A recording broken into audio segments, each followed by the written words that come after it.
for the reliable and safe transport of people and payloads into Earth orbit and beyond. It is the most flown U.S. launch vehicle ever. It is also the first and currently the only orbital-class rocket capable of reflight. The entire vehicle stands 229 feet tall, or about the height of a 21-story building. The bottom two-thirds of the vehicle is the first stage, also referred to as the booster. Not only is the first stage the largest part of the rocket, but it's also the portion of the rocket that we attempt to land for future reuse. Reusability is a critical part of our goal of making life multiplanetary. Every mission provides valuable information on repeated launch, and reusability also allows us to refly the most expensive parts of the rocket. That, in turn, drives down the cost of access to space. Right now, we're working on qualifying our fleet of Falcon boosters and fairings to support 40 missions each. After liftoff, Falcon 9's first stage accelerates through the Earth's atmosphere and into space using 9 Merlin M1D engines, which you have a great view of right there on your screen, eventually separating from the rest of the rocket and returning to Earth to be reused. Stage 2 will then continue to its target altitude, where it will deploy today's payloads. After stage separation, the booster will be returning to landing zone 4 at Vandenberg Space Force Base. Engine chill has started. There's confirmation that engine chill has started on board Falcon. And to date, we have landed a Falcon booster 301 times. Now turning our attention back to Falcon 9 on the pad today, above the first stage is the second stage, which has a single Merlin vacuum or MVAC engine that ignites after the first stage separates. This is what will carry the WorldView Legion satellites into orbit. And located above the second stage is the payload fairing, which is the large barrel structure at the top of the rocket. At 17 feet in diameter, the carbon composite fairing protects the satellites on their way to orbit. Those fairing halves are then jettisoned approximately 3 minutes into flight. The fairing halves supporting today's mission are both flight proven, with one half flying for its 16th time and the other flying for its 13th. After separation from the second stage, both fairing halves will return to Earth and be recovered by our teams. For more on today's payloads, let's take a look at this short video from Maxar.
Now at T-minus 4 minutes and 45 seconds, Falcon 9 is tracking no issues and the payload is healthy. Falcon 9 has been loading propellant since T-minus 35 minutes and should finish loading at about T-minus 2 minutes, 2.5 minutes from now. The range is ready to support and weather is looking good for our mission this morning, but if for some reason we do not launch today, we do have a backup opportunity tomorrow at the same time. Next up, the Transporter Erector, or the TE, will retract away from Falcon. That's the large truss structure that you see next to the rocket on your screen. Hopefully, we'll get a view here through those clouds of oxygen venting from around the vehicle to see those clamp arms open up around the base of Stage 2. Strongback retract in progress. There's confirmation that the strongback is pulling away from Falcon 9. So right now we're just retracting slightly, but at T-minus 0, ground hydraulic systems will pull the TE even further away from Falcon 9 as it lifts off. The first stage is connected to a launch mount at the base of the TE, but the structure is hinged to allow that retraction we just saw. You also heard it referred to as the strongback from the launch team, and it does a lot of heavy lifting in the lead up to launch. We use the TE both to roll the rocket out to the pad and raise it to its vertical launch position. Then, the TE is also what we use to route the vehicle's fluids, power, and telemetry umbilicals from the ground systems to the rocket and payload. That is, until Falcon 9 switches to internal power and clears the pad. Now, at this point in the countdown, both the first and second stages are nearly fully loaded with 1 million pounds of kerosene fuel and liquid oxygen. Stage 1 LOX load is complete. Right on time there. We've got the call out that stage 1 LOX load is complete. And as I mentioned earlier, we'll expect to hear that second stage call out in about 45 seconds. Now again, those white clouds you see around the vehicle is just chilled gas from above the liquid oxygen tank that we vent overboard to maintain pressure in the tank as needed. When that vented oxygen comes out into the California air, it condenses into clouds.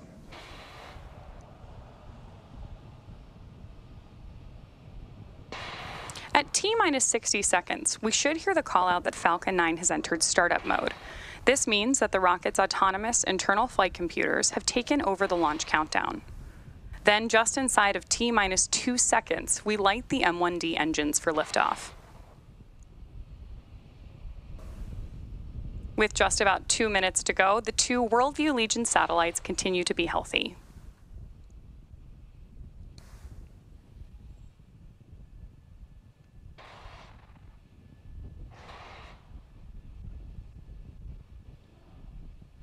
The Falcon 9 team is tracking no issues on the rocket, and weather is still looking green. The range is also ready to support. Stage 2 LOX load is complete.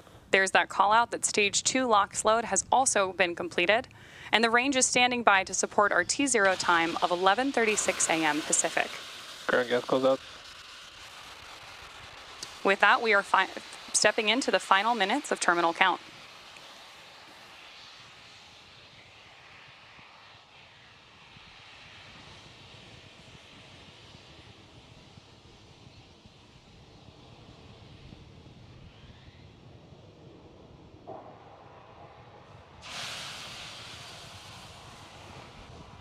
Falcon 9 is in startup.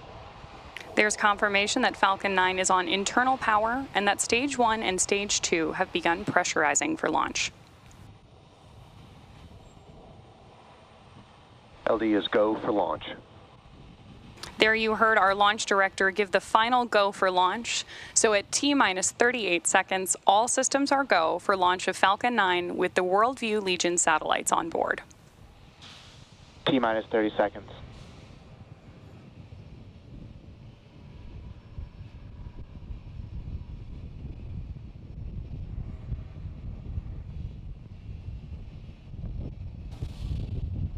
T-minus 15 seconds. T-minus 10, 9, 8, 7, 6, 5, 4, 3, 2, 1, ignition. And the liftoff is Falcon 9.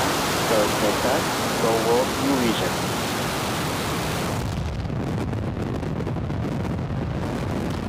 Vehicle's touching ground range.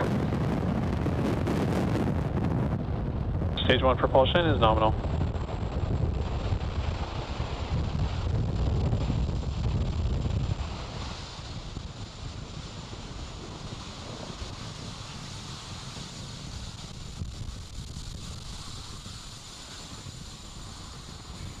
At T plus 35 seconds and counting, Falcon 9 has successfully lifted off from Space Launch Complex 4 East, carrying the WorldView Legion satellites.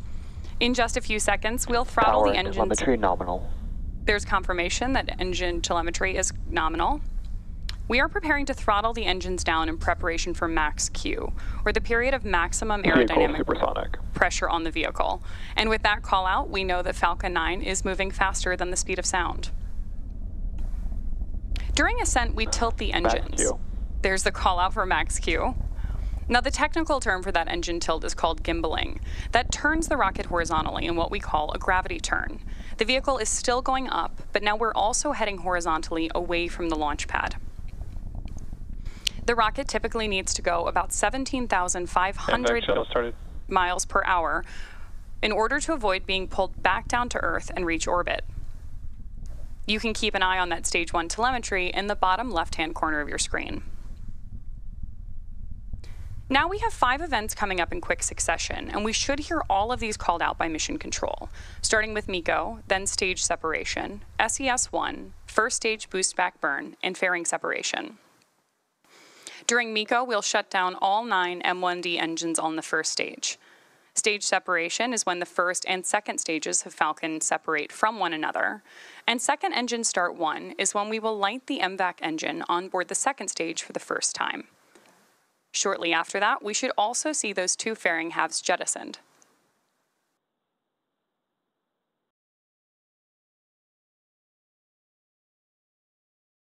Engine cutoff. Stage separation confirmed.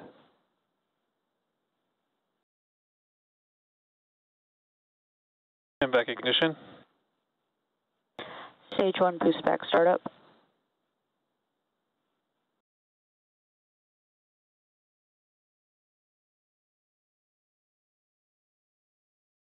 Fairing separation confirmed. So hopefully there you heard and saw those 5 events happening back to back, which again were MECO, stage separation, SES-1, first stage boost back burn begin, and fairing separation. Of course, we will be attempting to retrieve these fairing halves again today once they fall back to Earth with our recovery vessel, Go Beyond.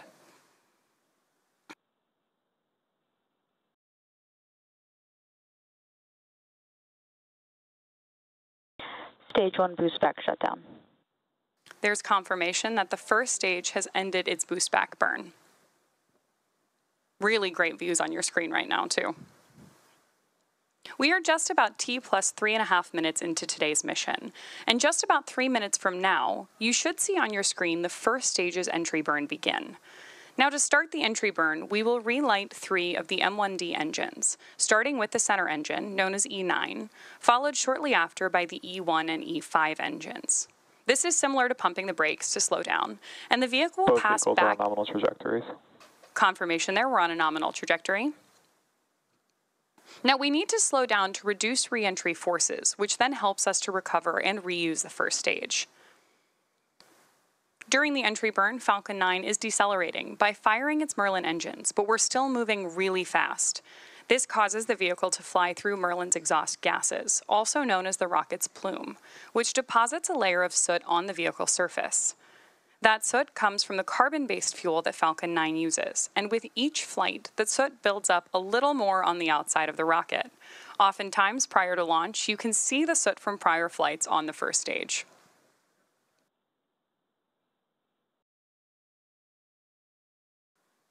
Continuing to get really beautiful views from up in space. And of course, you can continue to track both the Stage 1 and Stage 2 telemetry in the bottom corners of your screen.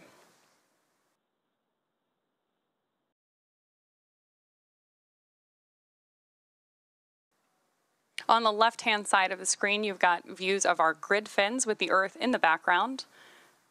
And on the right-hand side, you see our MVAC engine burning on board the second stage.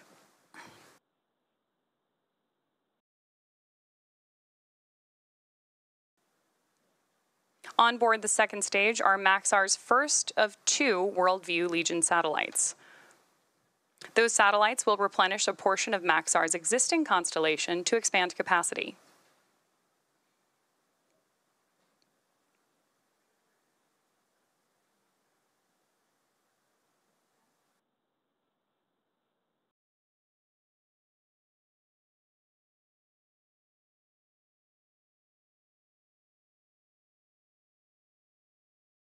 Again, in the bottom left-hand corner of your screen, you can track that Stage 1 telemetry as it continues to decrease its altitude on its way back to Earth. And in the bottom right-hand corner, you can watch Stage 2's ascent to orbit.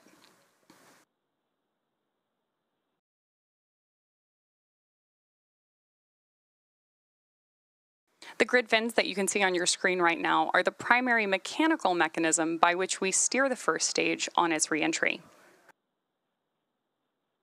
We're expecting entry burn to begin in just about 15 seconds.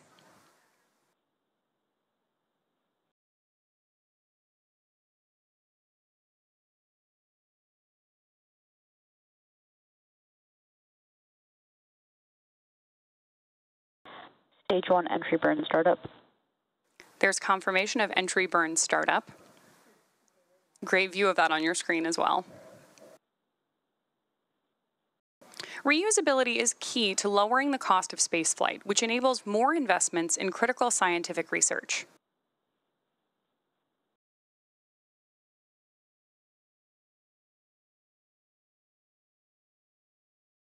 Stage 1 entry burn shutdown. With confirmation of entry burn shutdown, the Falcon 9 first stage supporting today's mission has now performed that entry burn 20 times.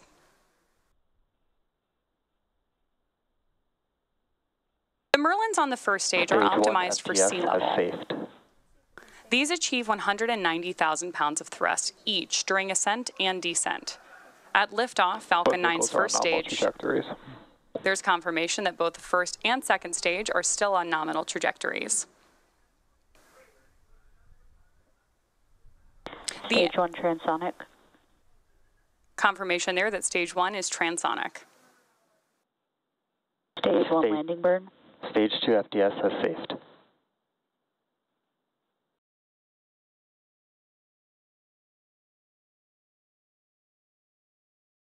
Right now, we're standing by for landing of Falcon back on landing zone 4 at Vandenberg Space Force Base in California.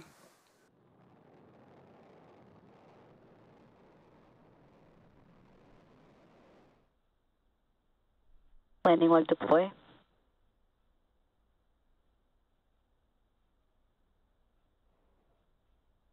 Stage 1 landing confirmed.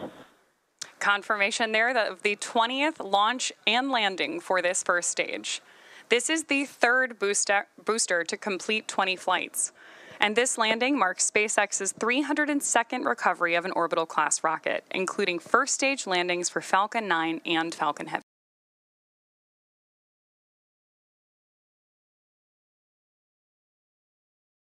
Meanwhile, up in space, we're continuing to get beautiful views from our second stage. Again, today's 2 WorldView Legion satellites will replace a portion of Maxar's existing constellation, joining over 95 Maxar-built satellites already in orbit. Maxar combines frequent monitoring over key areas of change with scalable analytics to deliver near real-time information to their customers. The WorldView Legion satellites on board Stage 2 today are the beginning of a new generation of satellite made to image the Earth more frequently and at higher resolution than ever before. WorldView Legion will support multiple kinds of data collection, allowing one platform to support both monitoring and mapping missions.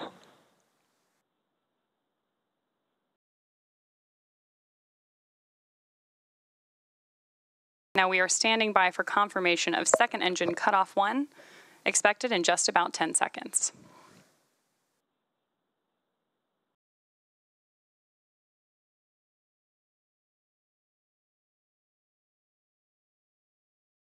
MVAC shutdown. There's confirmation of MVAC shutdown.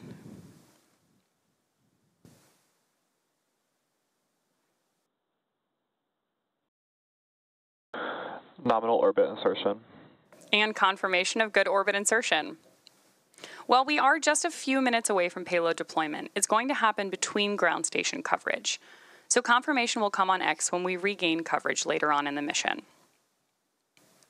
All of us here at SpaceX want to thank our customer Maxar for entrusting us with today's launch. And of course, we'd also like to thank the Range and Federal Aviation Administration for supporting today's mission. This will conclude our webcast coverage of SpaceX's 44th launch of 2024 and 339th overall mission to date. If you're interested in even more launch coverage, be sure to check spacex.com/launches for the most up-to-date information. Thank you for tuning in. We'll see you again soon.